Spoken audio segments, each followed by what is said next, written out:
Hi, today I'd like to talk about pitchforks and torches in a K-shaped economy. The term pitchforks and torches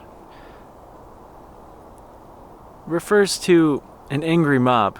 It comes from medieval Europe when there were peasants who were farming the land of a ruler, and there was like a social structure where the ruler ruled over the peasants. The peasants farmed the land. The ruler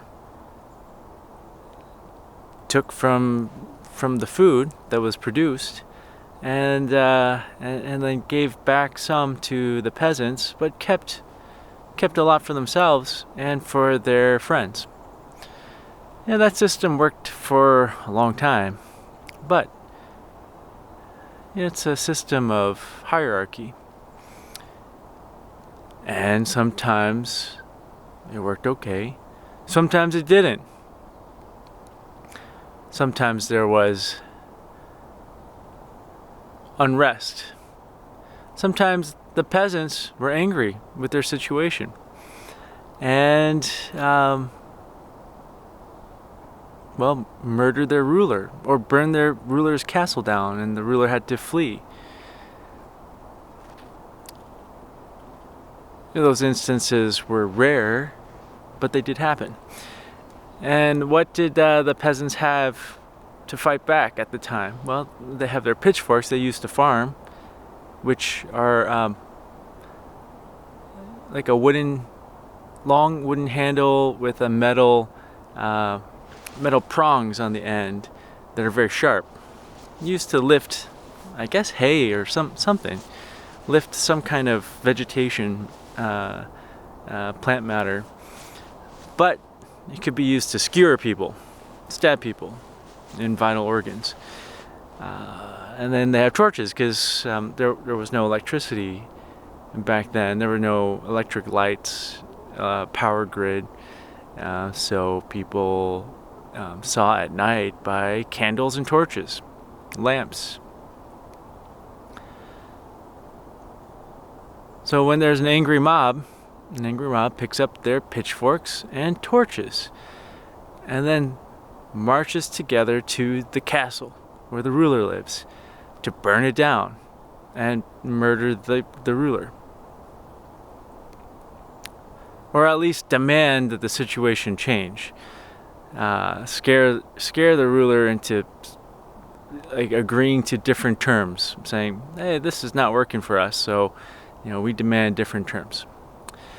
That's usually like, that's like pretty extreme. It's pretty extreme for people to pick up the tools that they use to farm and the things that they use to see at night to harm other human beings and destroy their belongings through fire. Yeah, that's pretty extreme. I mean, that means that the people have been pushed to the edge of what they can bear.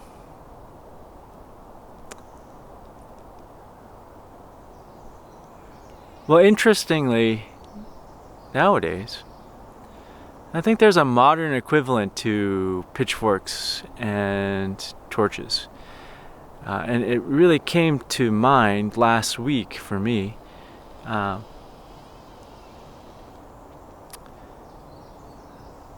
Last week and last year. No, was it last year? I think it was last year. It might have been the year before. There were two things that happened. One was the equivalent, I would say the equivalent these days of pitchforks and torches are ghost guns and pocket lighters.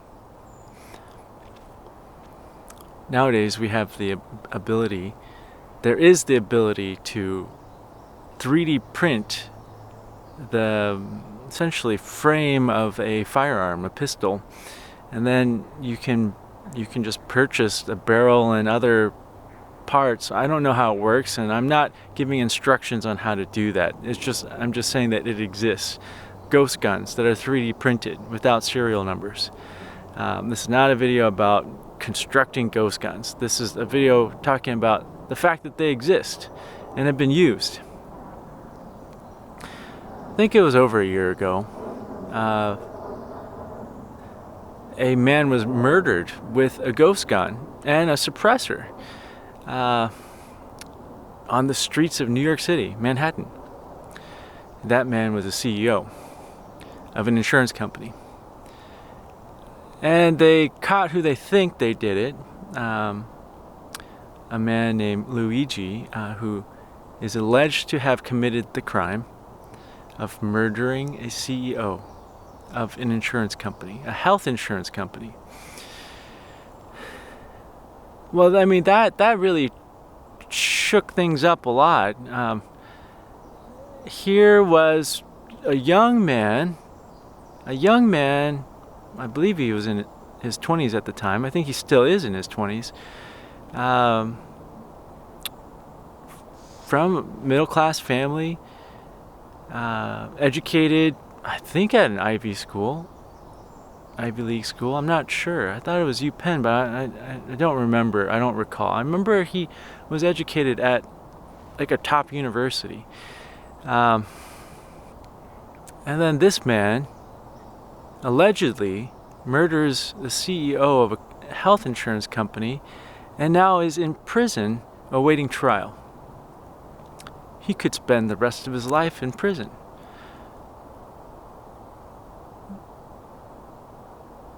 What pushed a man who had what seemingly would most people would think has like what they need to survive and function in the society? What would push a young man to do that? To kill another man and to possibly spend the rest of their life in prison? What would do that?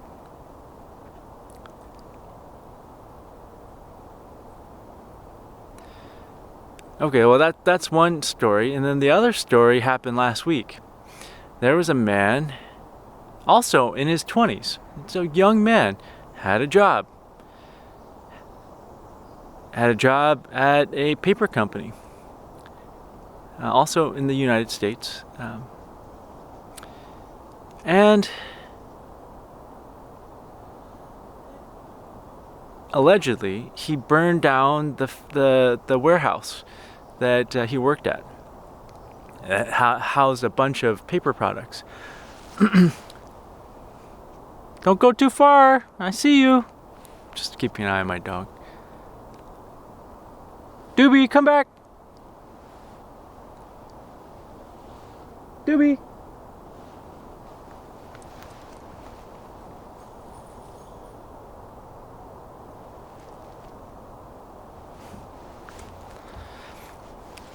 This guy worked at a paper factory. I know, he worked at a warehouse where they stored lots of paper products like toilet paper. And allegedly this guy took a video of himself lighting these like pallets of toilet paper on fire, repeatedly saying, all you had to do was pay us enough to live. All you had to do was pay us enough to live. All you had to do was pay us enough to live. Well, now your inventory's gone.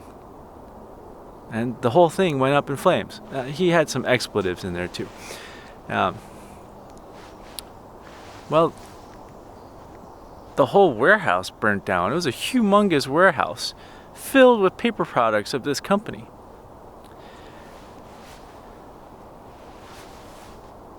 Just giving my doggy some treats to sniff for and find. Doobie! Doobie, treat! Here you go.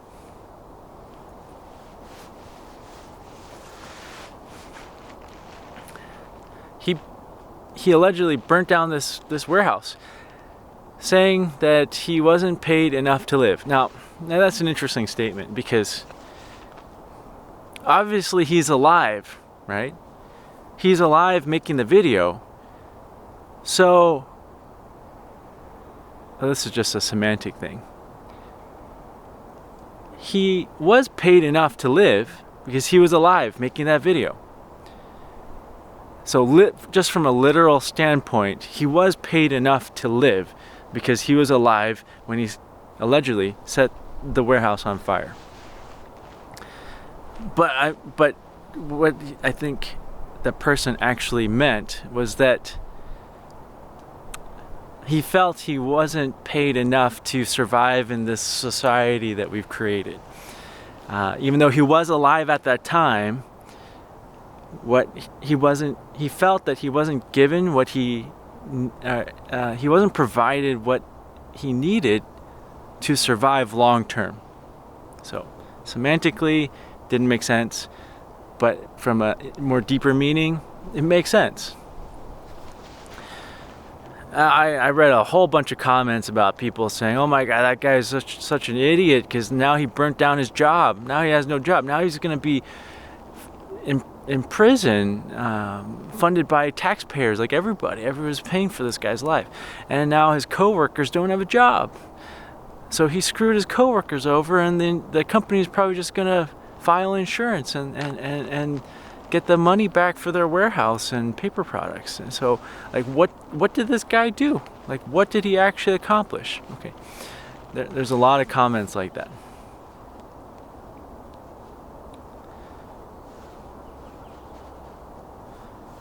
So what did people in the medieval Europe accomplish when they burned down the castle of their ruler,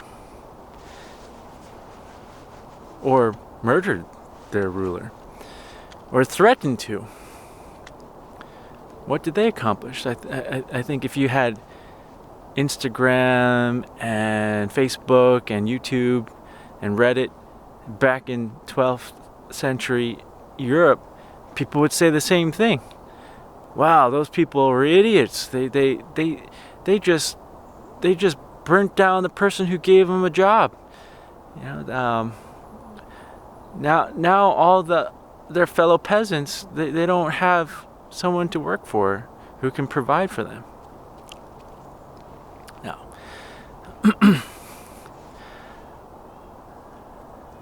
I don't condone violence. I don't condone destruction of property. But these two stories, I think, highlight a very important thing that's happening in the world right now, particularly in the United States. But it's also happening in Europe, in Asia.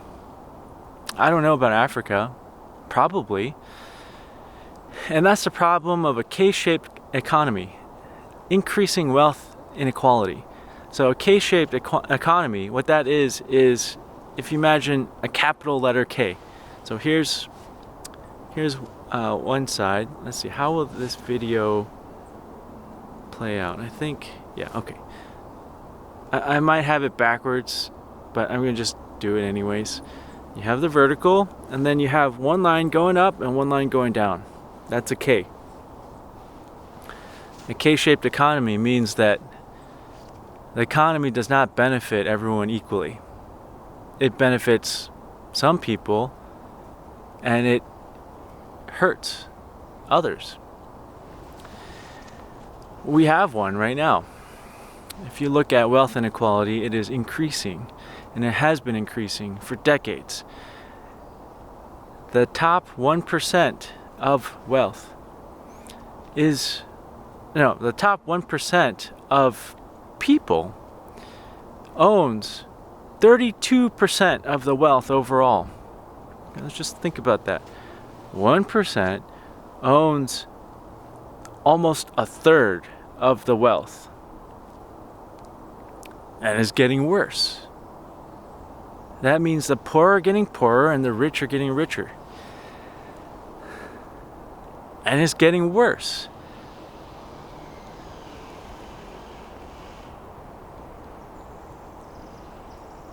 You've got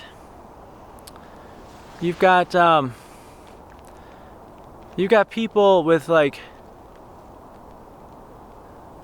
multiple homes with mega yachts that they measure in meters, like hundreds of meters. That they maybe spend a couple weeks on, if that, each year. Doobie, tree, over there. Meanwhile, you have the majority of people struggling to pay their bills, living paycheck to paycheck, having to work multiple jobs because one job doesn't pay enough to survive. You've got people living off of dual incomes just to barely make ends meet and struggling to make ends meet.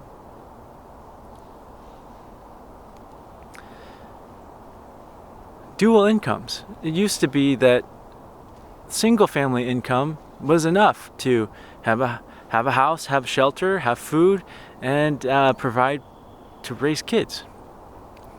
It's not that way anymore.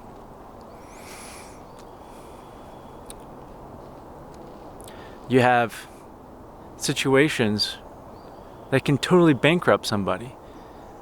In the United States, there is not a national universal health insurance. You have all these private insurance companies charging astronomical fees that keep increasing just so that you can get health care if you need it. And if you can't afford it, well, you might go bankrupt, because if you get in a car accident and you end up in the hospital and you have, say, spine or brain surgery or some kind of trauma surgery to stop some life-threatening bleeding in your chest, well, you could be wheeled out of the hospital with over $1 million in medical bills. That if you don't have insurance, well, you gotta pay it. But how can you pay it if you're living paycheck to paycheck? If you can pay for the premium, well, you still got deductibles to pay, but you can avoid financial ruin if you were to be unlucky and be in a bad accident or come down with some kind of life-threatening illness that requires lots of treatment. Where does all those healthcare premiums go? Well, it goes into the bank accounts of the insurance companies and the CEOs and the shareholders. Are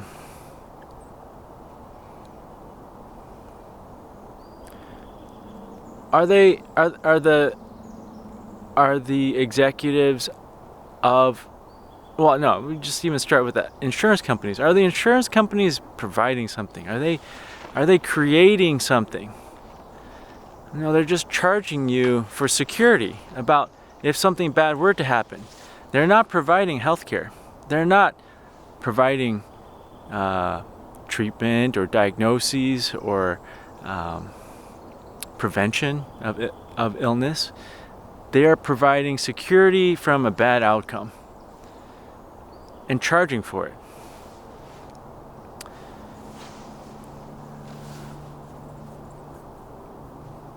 Are the executives of the insurance companies creating something? Well, they're creating this machine that does this. And they're getting paid really well. And the shareholders are getting paid really well. They're taking the money of most of the people that are they're working multiple jobs, dual income families, just to survive. And then the insurance companies are taking that money. Well, this is what's going on. This is what's going on. It's getting worse, and we have people now burning down warehouses. We have people murdering executives of insurance companies in the street. We have people saying, "Hey, I don't have enough to survive. And I don't want to keep going on in this. We have people pushed up against the wall, willing to spend the rest of their lives in prison rather than continue in the rat race, because they feel like the rat race is rigged, that there is no way that they can survive long term in this rat race. That's what we got.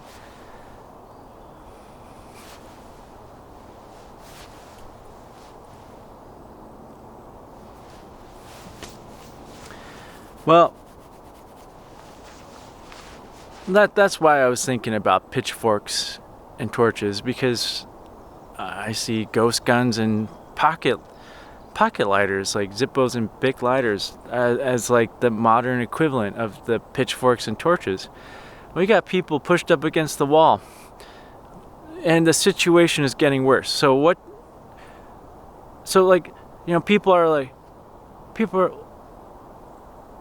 some people are condemning the two people who allegedly did these acts. The former person, Luigi, has become somewhat of a folk hero. I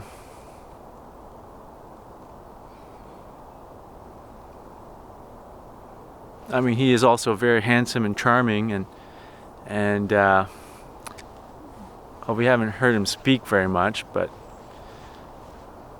yeah. I think he's really captured the attention of a lot of people. The second guy, maybe not so much as of yet, but his actions kind of follow in a similar vein. Well, I think if the situation just keeps getting worse with this inequality, I think these things will just keep happening, like more and more. Again, I'm not condoning that. I'm just describing that it's happening, and the situation that's driving it is getting worse. So it's only logical to think that there will be more and more acts of arson and murder. Unless this K-shaped economy, where it's great for the 1% and worse and worse for the 99%, unless this becomes equalized somehow. Not a K, just an equal line. It could be a line going up, but in reality we're running out of fossil fuels. So the energy that powers the civilization is decreasing. Inflation's going up. We've got a war that's blocking like 20% of the fossil fuel traffic in the world. So we're not really going up. We're going down. Most of us are going down, except for maybe the 0.1% that like owns defense or like weapons manufacturing and fossil fuel fracking companies. Maybe they're still going up, so maybe it's still a K. It's just fewer people are on the upper arm of the K, and now more people are on the bottom. But I think if we want to have a more peaceful society, we need a more equal footing. We need some kind of equalizer. I'm not talking about Denzel Washington. I'm talking about mechanisms in society to make things more equal. Not to say that everyone's going to be equal all the time, because that's just like an idealistic. It's too idealistic. But things are getting more unequal right now as we go along. So it's not idealistic to say that, well, we could make things more equal, because they're becoming more unequal right now. It's a choice. It's a choice that we're all part of. We can choose to make things more equal. Not to say that we would all be equal, but we can be more equal. There's some examples. In the United States, there were several proposals of wealth taxes. Senator Bernie Sanders proposed one. Elizabeth Warren proposed one, which I think was like a 2% wealth tax on people, I forget the exact number, like 50 million in wealth, like 2% would be taxed, and if you're like over $1 billion, like you'd have 3% taxed annually, something like that. Well, those didn't go through. They were shot down. Interestingly, a measure that's not really a wealth tax but an income tax against wealthy people as an equalizer was passed in the state that I live in Washington. In Washington, a law was passed that Washington does not have an income tax, but they passed a law saying that if you have an income over $1 million in the year, starting in 2028, if you have income tax, if you have an income greater than $1 million, you will be taxed 9.9%, so essentially 10%, of that income. That means $100,000 of, let's just say you made $1 million. That means $100,000 would go to the state. If you made $10 million, then $1 million would go to the state. Doobie, here you go. Here you go.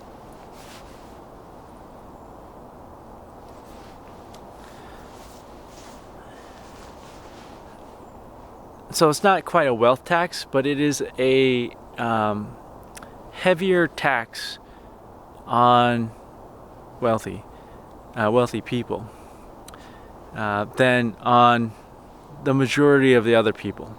So it's essentially a tax on, say, I don't know, the top 1% or so of residents in Washington.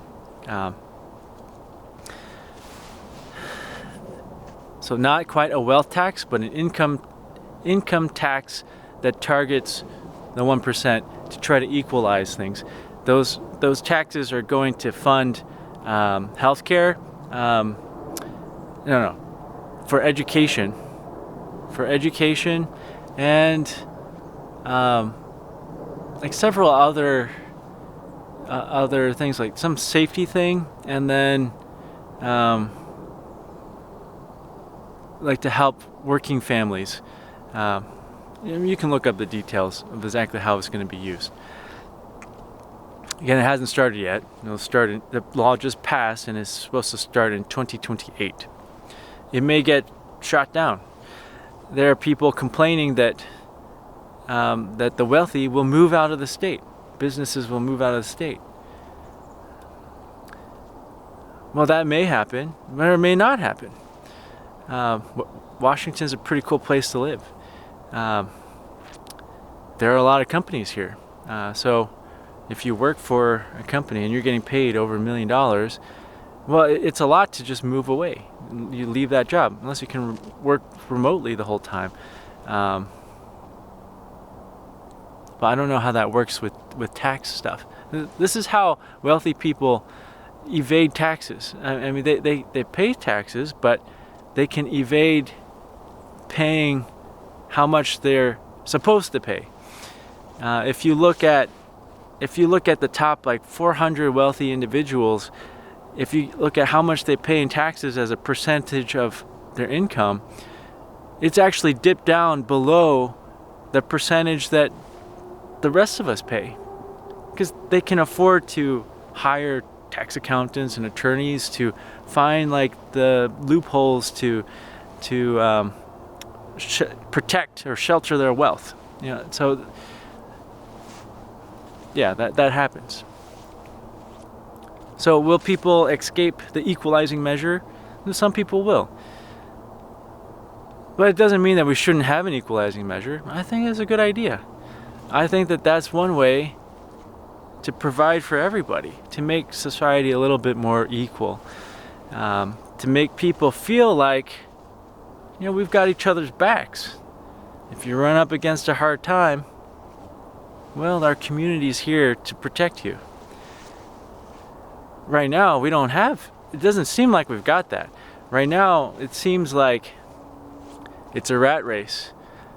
You got to do what you can to get that money. And if you fail, you're going to die. And people are just going to walk right past your dead body on the sidewalk. That company doesn't really care about you. It just cares that there's a body doing the work that they want you to do. And if you can't step up and do the work better than the person next to you, you're going to get eliminated with no safety network to fall on. That's kind of what it is right now, and I think that's what's driving people to do the pitchfork and torches thing. That's not a healthy society. How can you have peace? How can you have peace in a society when there's institutionalized violence flowing down a hierarchy? And that hierarchy is widening every year. How can you have peace in that situation? I don't think you can. So, yeah, that's what I want to talk about, because I was thinking about the guy setting the toilet paper warehouse on fire and saying all you had to do was pay us enough to live. That was pretty strong. And then it reminded me of the insurance CEO getting murdered by a ghost gun. So that's not a healthy society. I would like to live in a healthy society where people don't feel pushed up against the wall, cornered like an animal. I mean, we are animals, but cornered like cornered like an animal that's gonna get killed. I don't want to live in a society like that. I'd rather people be looking out for each other, that we have more equality, that we have safety networks, we have ways to take care of people if they fall in hard times. We also have ways to share the wealth, to force people to share some of their wealth, not everything, if they fall in good times, in order to help out the people that fall in bad times. It's just, maybe that's idealistic.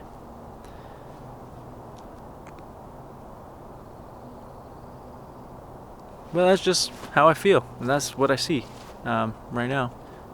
I see that this system is causing people to lash out. Yeah.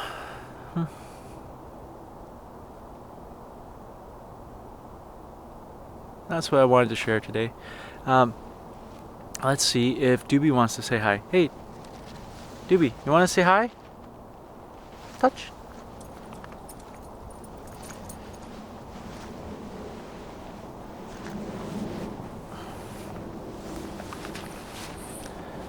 What do you have to say to the viewers of our Gooby and Doobie channel?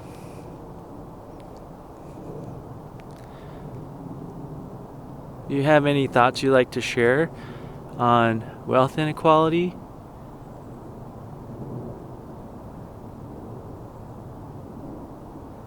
Or how to make society more equal?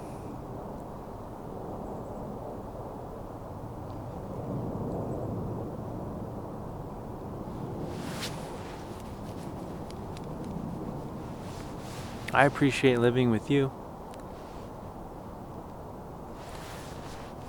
Bye.